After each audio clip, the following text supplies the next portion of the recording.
What's up, you guys? It's Matt here. So I wanted to quickly talk about costs for you guys. The reason why I wanted to talk about this is because this has been going under the radar. It's been not looked at, even though I've been like watching it and I've been talking about it multiple days. I haven't actually invested in it until today. So I wanted to break this down and see if cost is a buy at the moment and when we'll see any type of bounce off of it, where it will go, the potential that it does have, all of those types of things. So before we get into this, make sure to hit that like button. Also hit the subscribe button for more videos like this one. And make sure that you get your free stocks with Webull down below. Don't forget to check out some of the credit card links. That does help out the channel a ton. Also, if you want to subscribe to my MP Shorts channel, that's a new channel that I created. Definitely do that. Or the Perry Experience channel, where I will be uploading more reaction videos over there. So let's talk about costs. First, I wanted to bring up the KOSS Fintel numbers just a little bit, just so you understand what's going on here, why I got kind of excited after a little bit to look at costs. We can see that if we're looking at costs, we can see that they have a 31% short volume ratio, which I don't know how you want to take, costs, our Fintel's numbers, but they have 31%, short volume ratio. 70,000 shares, short shares available, which is a low amount of short shares available. And then they're at 91% short borrow fee rate, which is huge. So looking at this, you can basically say that's going to cost them a lot in order to, short the position. That's definitely a big deal.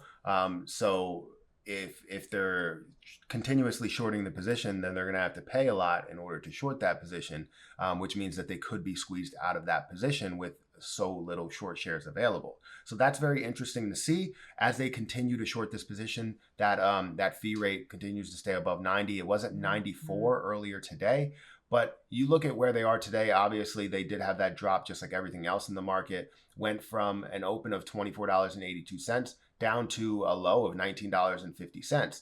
Now, if we look at what happened, let's look at the last 6 months. Let's scroll in. We look at the last 6 months, and a lot of people want to know where can we like buy in at? Where should be the buying point at this point? I believe that we should be looking at somewhere around that $19 mark. A lot of people want to get in at the $15 or $16 mark. We could still see more drops as it goes into next week, but right now is kind of more of the low point or the halfway point to where it could get. Looking at $21, you can basically get up to that 30, 35, or even push $40 where it rejected a number of times. Now, I believe that it has a lot of potential to grow to $30 easily. It's done it multiple times, especially as of late. It was down to $11, but it has grown quite a bit, and it continues to grow as AMC GME really grows. So at the same time, you're seeing costs grow 100%, grow 50%, and nobody's talking about it. This is what kind of irks me a little bit, because you see a really valuable position, even though today it doesn't look valuable. You see a really valuable position at a low cost. You want to get in there and make some moves. Now, for me, I didn't know what today was going to do in the beginning of the day. I thought we were going to see a positive day based on the pre-market, but the pre-market doesn't really tell you too much about what the actual market's going to do, what the actual market volume is like. So looking at that, I was just like, okay, what will happen today? Can I get in at maybe like 23? The low in the pre-market today, I believe, was 23 something. So yeah, the low in the pre-market had double touch points at like 23.04, 23 flat. And seeing that, I was just like, okay, so that's where I need to actually get into. So I ended up buying into KOSS around 23, 27, which is a low point. I believe I got in pretty low, somewhere around here, thought it was going to flatten out. And I told everybody, look, it doesn't mean that it's going to be a crazy increase from here, because as I was talking, they were seeing this increase. They were like, oh, you got in at the low. That's fine. I'm like, it doesn't really mean that I got in at the low. We might see this stair stepping down, and we might see a complete reversal. As I started talking, there were a number of stocks that started to reverse, going from positive 4% or 5% down to negative 1%. And I was like, okay, this seems like it might be a complete reversal, complete reverse field of the stock market. It makes everybody think that things are going to go up. but they're actually going to go down. It's more of a fake. So that's why I only invested in 40 shares rather than investing in 100. I could have invested in 100, or I could have invested in, 200 or 300, but I didn't. I ended up investing in 100, or I ended up investing in 40.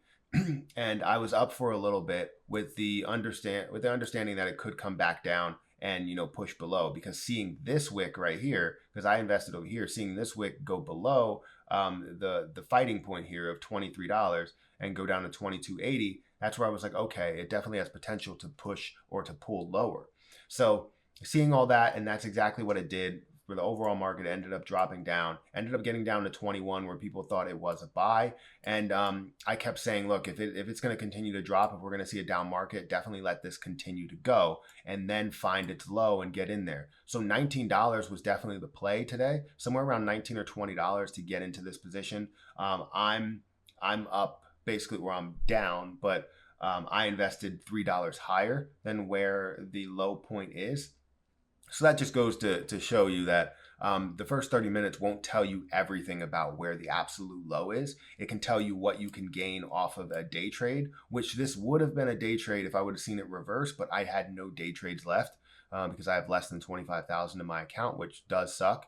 But as I look into this, I was like, okay, this is definitely a buy opportunity down here. I ended up putting some more money into Rocket to lower that cost basis down to $25.90. So couldn't really put too much more into KOSS, but I do have about $10,000 if it is going to continue to go down next week.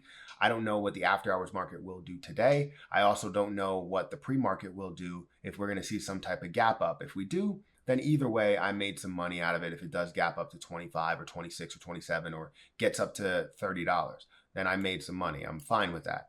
But it might take some time for it to actually recover fully. So when I look at KOSS and people ask me, is it a time to buy? I think it is. Yes, you can have this still go down, but you're going to be on the lower end of the buy-in portion. There's people that bought in at 24. There's people that bought in at 25. There's some people that bought in at 21. But you're going to be at the lower portion if you do get in at $20. So I would say that it definitely is a buy because it fluctuates. For a swing trade, it definitely is. Long-term, I don't really see any long-term plays with this company. I just see a short-term play with the amount of short shares available being low, the short borrow fee rate being so high. So looking at that, I want to say that this is definitely a buy. This is definitely an opportunity for a lot of people. So hopefully you find value in this position. Remember, I'm not a financial advisor. This is not financial advice. I'm merely just a guy on YouTube, and I can give you my opinion, and stocks can always go the opposite way. I just recently checked out CCIV and it went the opposite way of something that I called a while ago based on a lot of this down market and a lot of the, or not CCIV, I think it was a different position. It was Fubo TV. But anyways, this was pretty good. I like where KOSS is, just looking at the, not even fundamentals, not understanding what the financial statements look like or anything like that, what earnings look like, just trying to understand the movement of the chart, understand the volatility of the position of the price points, and that's pretty much it. So let me know what you think about KOSS. Do you believe that it is a great position? Do you believe that we'll get up to that $30 mark? Let me know when you look at the chart what you see. But that's pretty much it, guys. Make sure you hit that like button, hit the subscribe button, and hit the notification bell for more videos like this one. Also, make sure that you get your free stocks with Webull down below. Don't forget to check out some of the other links, the credit card links. That does help out the channel. If you want to sign up for a new credit card, that definitely helps. And if you want to subscribe to my YouTube Shorts channel, this is something that's growing pretty fast, and I want to grow it a little faster. I want it to get to 1,000 subscribers and 4,000 hours of watch time really fast, and with only 1-minute videos, it takes a while to gain that watch time. So if you can, help me out, watch some videos. They're stock videos, so you are interested in that. If you're watching this video, you'll be interested in that. But that's pretty much it, guys. Thank you so much for watching. I'm going to go ahead and get out of here, and until next time, I'll see you guys later.